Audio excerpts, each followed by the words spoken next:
Hello friends, welcome back to my channel Write It with Ease. Today we are going to talk about a very interesting topic, that is the Mughal dynasty. So let's start. The history of Mughals in India starts with the first battle of Panipat in 1526. It is believed that Rana Sanga of Mewar had invited Babur to invade India in order to defeat Ibrahim Lodi, who was ruling over Delhi. Babur came to India with many cannons, जिसको हम हिंदी में तोप कहते हैं, and got control over Delhi after defeating Ibrahim Lodi. Soon Babur got control over whole India because of lack of unity among Indian rulers. Babur was the descendant of Genghis Khan and Timur. Babur already had control over Afghanistan and Kabul, but he was unable to get control over his own territory where his uncle was ruling, so he moved to India. In the year 1530, Babur passed away because of different diseases. After his death, Humayun, his eldest son, became the ruler, but he had to suffer a lot because of his brothers who wanted to get control over Delhi.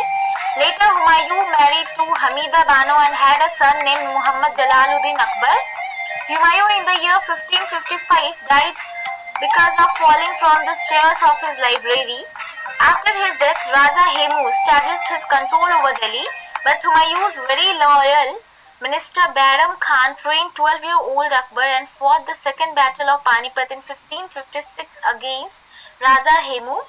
At the age of 13, Akbar became the ruler of Delhi. Akbar was a ruler who respected all the religions. He even had many Hindu ministers in his court. Most famous of those ministers was Birbal. He built the region of Fatehpur Sikri. Later in the year 1605, he died of food poisoning. After Akbar's death, his only son Salim became the king but changed his name as Jahangir. Jahangir was also very loyal to people as Akbar. Jahangir married with 20 women and had many sons, but unfortunately all of them died except Khurram, known as Shah Jahan.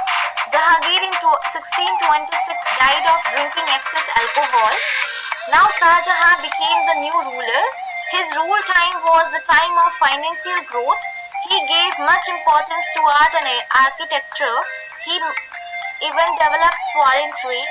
Shah Jahan, being art lover, built many forts and palaces such as Red Fort, Diwani Khas, Diwan-e-Am, Moti Masjid, and lastly the Taj Mahal for his wife Mumtaz Mahal. A Mayur Singhasan for himself, which was carved with diamonds, which he lost to Iran ruler Nader Shah in the year 1639 because of a battle. Shah Jahan had 4 sons, and finally he had decided to give his territory control over to his eldest son Dara Shikoh, who was loyal and kind to people, but his third son Aurangzeb did not like it. He fought against his eldest brother and himself became the ruler in 1658. He was very cruel.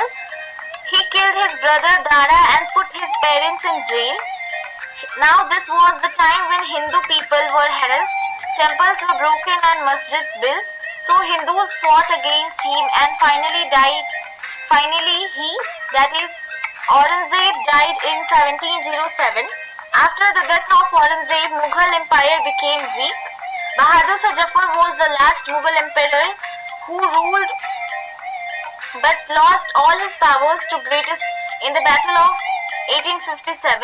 After 1857, British rule started in India. Thank you. Please like, share and subscribe to my channel.